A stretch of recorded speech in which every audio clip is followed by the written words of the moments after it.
and gentlemen, there's one candidate who was straight out of the gate saying, nope, I'm not going to put my name on the ballot. I am going to say no to this entire broken system. There was one candidate who said, we're done here. We're done. And I'm not going to be part of a system that is rigged, because that means that then I am benefiting from the rigged system. And that was Vivek. This was Vivek Ramaswamy's pledge yesterday from the campaign trail, minutes after this ruling was issued. They have just tried to bar President Trump from the Colorado ballot using an unconstitutional maneuver that is a bastardization of the 14th Amendment to our U.S. Constitution. This was a provision, Section 3, that was designed to bar Confederate members, people who switched to the Confederacy, from actually being able to serve. That's very different than what's at issue here, to say the least. This is a hollowed out husk of what the country was built on. The basic principle that we, the people, select our leadership, not the unelected elite class in the back of palace halls. That's old world Europe, not the United States. Ladies and gentlemen, Vivek Ramaswamy joins the program live now from what my producers tell me might be that exact same location on the back of the campaign bus. Let's go to Vivek.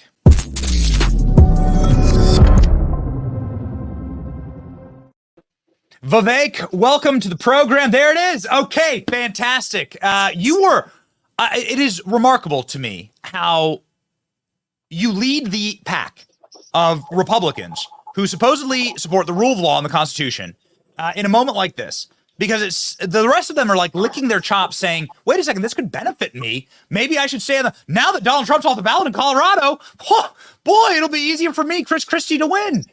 How do you have that instinct, and why doesn't the rest of the Republican field have it? Well, it's just basic logic, Benny. Do you believe that this is wrong or not? If you believe that it's wrong, as I do, I think it's a bastardization of our Constitution. If you believe that there's an easy solution, I'm pragmatic. If every Republican effectively says they're not going to run on the Colorado GOP primary ballot with Democratic cabal of judges that are trying to nullify, then that takes Colorado out of the equation for who becomes the Republican nominee. If we want free and fair elections, let's each do our part to make it so. And so, look, I'm running to be the nominee, right? I don't want to win by the competition being eliminated. I want to win by convincing the voters of this country, but we want to do it based on principle. And so if you believe that, I think if every Republican eliminated themselves from the Colorado ballot, problem solved, because then the effect of this judge's ruling is totally nullified, as it should be. So I want to do my part. I'm not going to wait for the others to do this. I said, you know what? As soon as I heard the news, I said, this is obvious.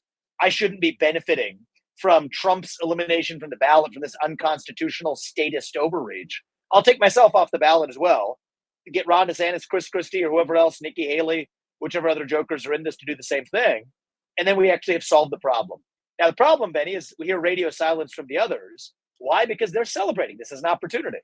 The idea that this is a Democrat maneuver misses the point. It's not a Democrat. It's a uniparty move. Okay, this is a move on behalf of the establishment in both parties that I think is hell-bent to determine to say that Donald Trump should not be able to run and see this through. And I think that's actually what's going on. People need to understand this isn't a Republican versus Democrat thing. This is a Republican Party thing. I mean, this is happening right in the establishment of the Republican Party, of much of the mega donor class, of the Republican establishment. That's what's happening. And I think people, once they see their eyes to open that, will no longer talk about this in partisan terms. Ron DeSantis, Nikki Haley, Chris Christie, make no mistake, they're not on the other side of this. They're on the same side of this as much of the Democrats, but are walking on eggshells to see this through and try to use this to their advantage. Wouldn't this be used against them, though? Right? Like, so once they're the candidate, exactly, it's going to be used on every single person right down the line. If you go through the people's history of the last couple of elections, they accused Mitt Romney of being a Russian agent. Same thing. They accused John McCain of being in bed with the Russians. You can go find the articles. It's the same tools they used against Donald Trump. To think that you'll be immune from it is fantasy land. Oh, it's a complete hallucination. But people think when it comes to, if you have people who are motivated by their self-interest, here's the general principle, Benny, is you tend to think in the short run. If you're motivated by actual purpose that has nothing to do with you, but as a purpose for your country, which is what you would hope for, people tend to think over the long run. But when it comes to people thinking about their competitive advantage over the competitive advantage versus others, when it's personally about them, people resort to the shortest run time frame they can find themselves in. And that's what you see from the likes of the Nikki Haley's and the Chris Christie's of the world. But put that to one side. I'm doing my job the way I know how. I can't control what other people do. I've said that this is wrong. I'm going to do what's right on principle. And I think this is our best chance of getting our country back, is if you have leaders who are actually willing to do the right thing for their country. And that's what I'm in this race to do, man. As president, how do you solve something like this from happening in the future? Because nobody likes this, right? Nobody likes this. Yeah. My DMs are filled with Democrats saying that this is an embarrassment, right? And Rachel Maddow's on saying, this is what democracy looks like. Yeah, I know. This is what democracy looks like. How do you solve it? This is what we fought an American Revolution to avoid. And so we got to revive the ideals of the American Revolution. One of those, Benny, is that we have 3 branches of government in the United States, not 4. Shut down the unconstitutional 4th branch. I'll shut down the FBI. I think that other people will say, hey, fire Christopher Wray. BS. That doesn't get any job done, because you'll then have James Comey 2.0. Shut down the failed Bureau of Investigation. I've offered a clear plan of how to do it. You got a completely clean house at the DOJ, not just a separate attorney general. Even that wouldn't stop a maneuver like this at the state level, but it does at least stop the kinds of politicized charges at the federal level that give cover to the state judges that they're using now for Section 3 of the 14th Amendment. So I think that this is what people need to understand the Republican Party. Incremental reform does not work. Incremental reform is not an option. In some ways, incremental reform is the worst of all worlds, because it gives you the sense that you did something without actually driving real change. Reform is not an option. I think revolution, the American Revolution, the revival of the ideals of the American Revolution, that's the right answer. Shut down most of the administrative state, 75% head count, indiscriminate layoffs, mass layoffs in Washington, D.C., shutting down much of the federal national security apparatus that supposedly has been protecting us, has actually been the source of the threats to our liberty. Shut it down. That's the only right answer. And in some ways, Benny, I mean, just to be really frank about it, I think they duped Trump, right? I mean, Trump had the right intentions, but the members of that same swamp told Trump you can't do that because of things like civil service protections or whatever. Read the law.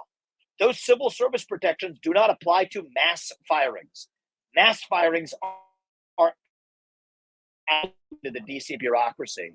And so I think it's going to take somebody who understands the law and the Constitution, but also somebody who's willing to break glass with sharp elbows and get it done. Those two traits don't usually go together. That's what gives me my purpose in this race, is I think it's going to take somebody who has both of those things to see this through.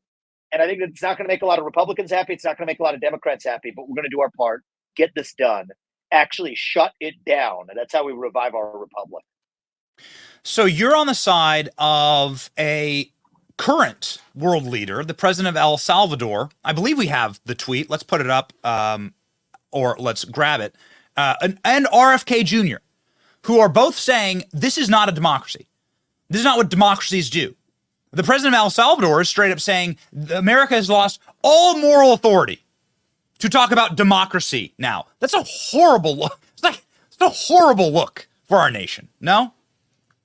Yeah, I mean, it's a horrible look because it's a horrible reality, Benny. You know, it's one of the reasons we have a horrible look on the global stage is we have a horrible reality setting in here at home. Bukele, he's a good leader in El Salvador. He's actually fought crime. There's a lot that we can, it's a rough day in the United States of America when you have somebody who can say, truthfully, that we have a lot to learn from El Salvador. But it turns out we actually do have a lot to learn from El Salvador, both with respect to Bukele, who's in words that he spoke, but also with respect to even the spate of violent crime in this country. And these two things aren't unrelated, Ben. When you have a government that abandons its own rule of law, then people across that country have no reason to abide by those same laws either. So these are deeply related. The crisis at the southern border, the wave of violent crime in cities across this country. I mean, you and I visited earlier this year Kensington in the middle of Philadelphia. Well, that looks worse than a third world nation with a total abandonment of the rule of law. What does that have to do with what we see happening yesterday in Colorado? It's a symptom of the same thing. When the people in charge no longer follow the laws, ordinary people across this country have no reason to as well. So you got a guy like Bukele, he's actually in El Salvador, has actually fought a lot of the epidemic of law of crime in that country and restored law and order. Well, he's saying, well, we respect law and order in the way we conduct our elections. In the United States of America, this is how the beginning of the end looks. This is how the beginning of the end looks. This is how nations end, not with a bang, but with a whimper. And I'm intent to make sure that doesn't happen on our watch, Benny. It's going to take leaders who are willing to make some sacrifice in the short term. I'm glad Kennedy came out on the right side of this. I do think RFK has been a little bit quieter than I would like on a lot of the other Trump prosecutions. You know, he and I disagree on a lot of things, such as, whatever, on climate policy, or he believes that people who, speak out against climate religion should be censored or locked up. This is things he said in other contexts. But I will always stand for somebody who's saying the right thing at the right time, as he is here. We need leaders who, against their interest, Kennedy's running against Trump, so am I, but who say that this is wrong for our country. We're not a nation where a small group of unelected bureaucrats decide who runs or not. That's not the United States of America. That's not the country I'm running to lead. And it's going to take real leaders with a spine to revive this country, and that's why I'm in this. Last question for you here. This is the Kennedy tweet up on screen. When a court in another country disqualifies an opposition candidate from running, we say that's not a real democracy. Now it's happening here. RFK echoing what you said. This isn't a real democracy. We don't live in a constitutional republic anymore. Why haven't the Republican candidates, what's your message, I guess, to Nikki Haley? What's your message to other Republican candidates who are being clowned right now by RFK Jr. of all people when it comes to this topic? My message is, if you're corrupt, get the hell out of politics. And these people absolutely are corrupt. I mean, you got Nikki Haley. She's arguably more totalitarian in many of her tendencies than Joe Biden, saying that anybody who's having this conversation on social media should have to have government-issued ID tied to their profile, now quietly relishing when her own competition is eliminated by the administrative police state. This is wrong, sending our sons and daughters to go die in somebody else's war so she can buy a bigger house. This is the cult of Dick Cheney. It's a bipartisan affair. It's not just the Democrats, Benny. It is an establishment that pervades and infects the Republican Party as well. And so people who are on this, hey, we're Republicans on the same team fighting against the Democrats, you're missing the point. The real threat to liberty in this country lives and rots within the high ranks of the Republican Party and the establishment in our own party as well. And so I don't care if you're Joe Biden or Hillary Clinton or Liz Cheney or Nikki Haley. They're all on the same side here of a new form of fascism in this country. And I could care whether you have an R or a D after your name. RFK saying the right thing, Liz Cheney to Nikki Haley saying the wrong thing. I could care less about the Republican label. That has come to mean nothing. Do you stand for the ideals of the Constitution or not? If you do, we're on the same team. And if not, we're going to run right through you, just like we will through the Democrats, if they're the ones saying the wrong thing. That's the mentality we need to revive in our movement, rather than being a bunch of partisan hacks, which is what I think some of the Republican Party has really become. Yes, very limp, very sad, very weak responses. Kind of reminds me of when you raised your hand at the debate and Ron DeSantis looks over and looks to see that you raised your, okay. That was the meme being shared all over the place, Vivek. Yeah. Godspeed. God bless you. We know you're busy right now. Look forward to seeing you on the campaign trail. Take care.